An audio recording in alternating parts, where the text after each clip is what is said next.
नमस्कार आप सभी साथियों को। आप देख रहे हैं अपने चैनल ट्रीटमेंट ऑफ कफ। आज की वीडियो बहुत ही शानदार होने वाली है क्योंकि आज मैं आपको एक ऐसी बीमारी के बारे में बताने वाला हूं जो कि आपको अधिकतर देखने को मिलेगी। इस बीमारी का नाम है पाइका डिजीज, जिसे हम दूसरा नाम है एलेक्ट्रोफेजिया।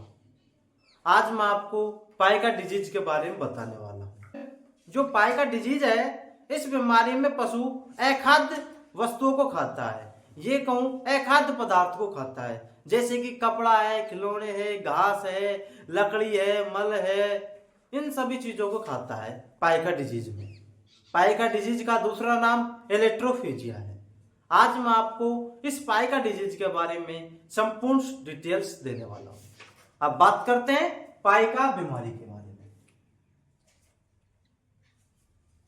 पाइका बीमारी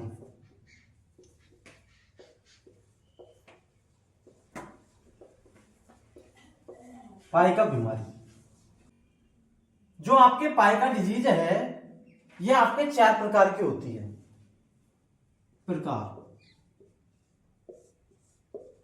मैं आपको प्रकारों के बारे में बता देता हूं। पाइका डिजीज का फर्स्ट प्रकार ऑस्टियोफेजिया। इस बीमारी में पशु, जो मृत पशु है, उसकी हड्डियों को चाटता है या फिर चबाता है। अब बात करते हैं दूसरे प्रकार की। दूसरे प्रकार है इन्फेंटोफेजिया। इस बीमारी में जो मादा पशु है वह स्वयं के बच्चों को खा जाती है। अब बात करते हैं इसके तीसरे प्रकार की, जो है कोपरोफेजिया। इस बीमारी में पशु स्वयं के मल को खाता है या फिर किसी और के मल को या फिर गोबर को खाता है। अब बात करते हैं चौथे व अंतिम प्रकार की, जिसका नाम है साल्ट हंगर। इस बीमारी में पशु है जो दूसरे पशु की चमड़ी को चाटता रहता है। ये चारों प्रकार आपके पाइका डिजीज के हैं। अब बात करते हैं इसके इटियोलॉजी की।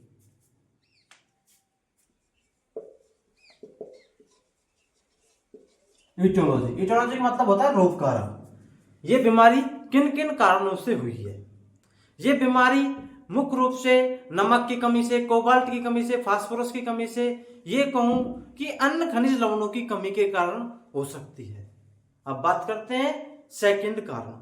ये बीमारी रेबीज के कारण भी पशु में हो सकती है। अब बात करते हैं तीसरे कारण की। ये बीमारी आपको रूमन संबंधित बीमारी के कारण भी पाइका डिजीज देखने को मिल सकती है। यदि पाइका डिजीज पशु में हुई है तो एक कारण यह भी हो सकता है कि पशु के पेट में वर्म या फिर कीड़े भी हो सकते हैं। आपको मैंने जितने भी कारण बताए हैं इस पाइका डिजीज के, इन सभी कारणों की वजह से पाइका डिजीज हो सकती है, जिसे हम एलेक्ट्रोफेजिया के नाम से भी जानते हैं। अब बात करते हैं इसके सिम्टम्स की, लक्षण की।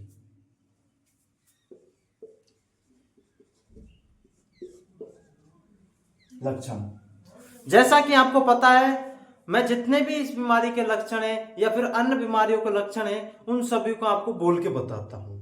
और इसका जो ट्रीटमेंट है, उपचार है, उसको मैं आपको बोर्ड पे लिख के बताता हूं और आप स्क्रीन पर भी देखते हैं। अब बात करते हैं इस बीमारी के फर्स्ट सिम्टम्स की।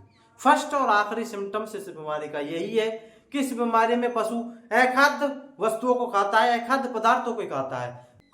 जैसे कि कचरा है, कचरा किसी भी प्रकार का हो, लकड़ी को खाता है, घास को खाता है, मल को खाता है। ये कहूं कि अखाद्य वस्तुओं को खाता है इस पाइका डिजीज में। यही इस बीमारी के सिम्टम्स है और लक्षण है। अब बात करते हैं इसके डायग्नोसिस की, निदान की।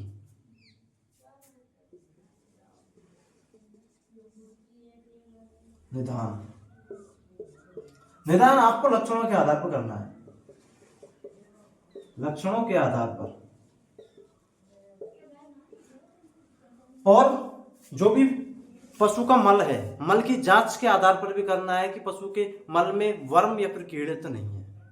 अब बात करते हैं इस बीमारी के ट्रीटमेंट की, उपचार की।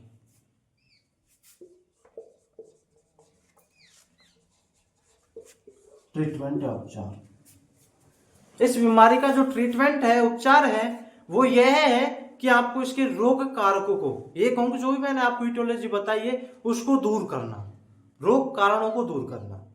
जैसे कि ये बीमारी कोबाल्ट की, फास्फोरस की, अन्य खनिज लवण की कमी के कारण हो सकती है, तो आपको इस बीमारी में मिनरल मिक्सचर देना है। किसी भी प्रकार का मिनरल मिक्सचर हो वह आपको पशु को देना है।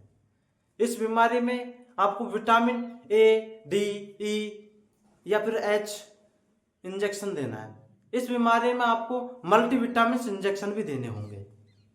अब मैं आपको इस बीमारी का जो ट्रीटमेंट है वो आपको बोर्ड पे लिख के बता रहा हूं। इस बीमारी में आपको सादा नमक 30 ग्राम पर डे पशु को खिलाना होगा।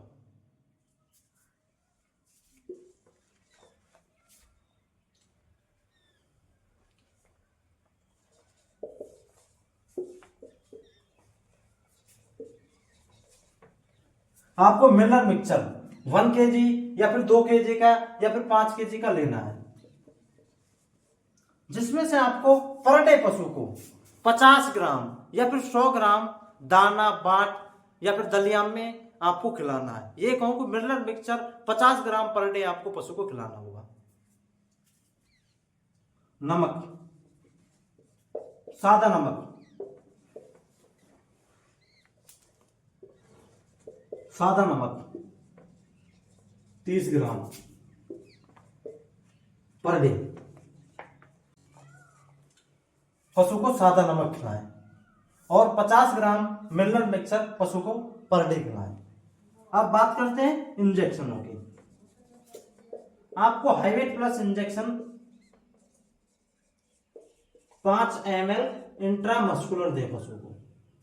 हाईवेट प्लस इंजेक्शन आपको हाईवेट प्लस इंजेक्शन देना है। सादा नमक पशु को पर डे 30 ग्राम देना है और 50 ग्राम मिनरल मिक्सचर आपको पर डे देना है।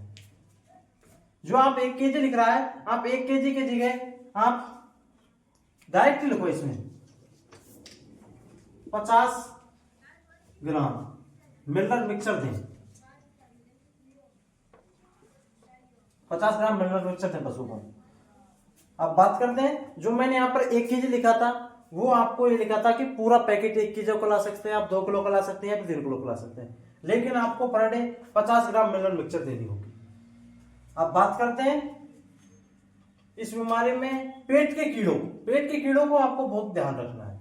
आप पेट के कीड़ों को मारने के लिए आप एल्बेंडाजोल दें या फिर फेल्बेंडाजोल की टैबलेट दें या फिर आयरमेक्टिन की टैबलेट दें।